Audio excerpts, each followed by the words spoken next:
ಅಹಮದಾಬಾದ್ಗೆ ಅಮಿತ್ ಶಾ ತೆರಳೋರಿದ್ದಾರೆ. ಪ್ರಧಾನಿ ಕೂಡ ಖುದ್ದಾಗಿ ಇದನ್ನು ಅಟೆಂಡ್ ಮಾಡಬೇಕು ಅನ್ನುವಂಥ ಸೂಚನೆಯನ್ನ ಕೇಂದ್ರ ಗೃಹ ಸಚಿವರಿಗೆ ಕೊಟ್ಟಿದ್ದಾರೆ ಅನ್ನುವಂಥದ್ದು ಗೊತ್ತಾಗ್ತಾ ಇದೆ. ಆಮೇಲೆ ಬಹುತೇಕ ಅವರು ಪ್ರತಿನಿಧಿಸುವಂಥ ಕ್ಷೇತ್ರದ ಪಕ್ಕದಲ್ಲೇ ಇರುವಂಥದ್ದು, ಗಾಂಧಿನಗರ ಕ್ಷೇತ್ರದ ಪಕ್ಕದಲ್ಲೇ ಇರುವಂಥ ಒಂದು ಏರ್ಪೋರ್ಟ್ ಇದು.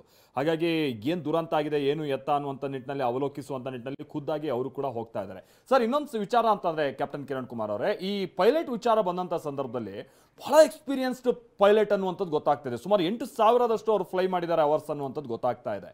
ಹಾಗಾಗಿ ಪೈಲಟ್ನ ಈ ಎಕ್ಸ್ಪೀರಿಯನ್ಸ್ ಕೂಡ ಇಲ್ಲಿ ಇಂಥ ಒಂದು ದುರಂತ ತಡೆಯೋಕ್ಕಾಗಿಲ್ಲ ಅಂತಂದ್ರೆ ಹೇಗೆ ಸಾಧ್ಯ ಅನ್ನುವಂಥದ್ದು ಒಂದು ಗೊಂದಲ ಮೂಡುತ್ತೆ ಸರ್. ಅದೇ ಔಟ್ ಆಫ್ ಕಂಟ್ರೋಲ್ ಅಂದ್ರೆ ಯಾವ ಎಕ್ಸ್ಪೀರಿಯನ್ಸ್ ಮ್ಯಾಟರ್ ಆಗಲ್ಲ. ಕರೆಕ್ಟ್. ಸೊ ಅವ್ರು ಪ್ರಯತ್ನ ಮಾಡಿರ್ತಾರೆ ಆದಷ್ಟು ಕಂಟ್ರೋಲ್ ತರಕ್ಕೆ. ತೀರಾ ಮಿತಿ ಮೀರಿದ್ರೆ ಅವ್ರು ಇದು ಮಾಡಕ್ ಆಗಲ್ಲ.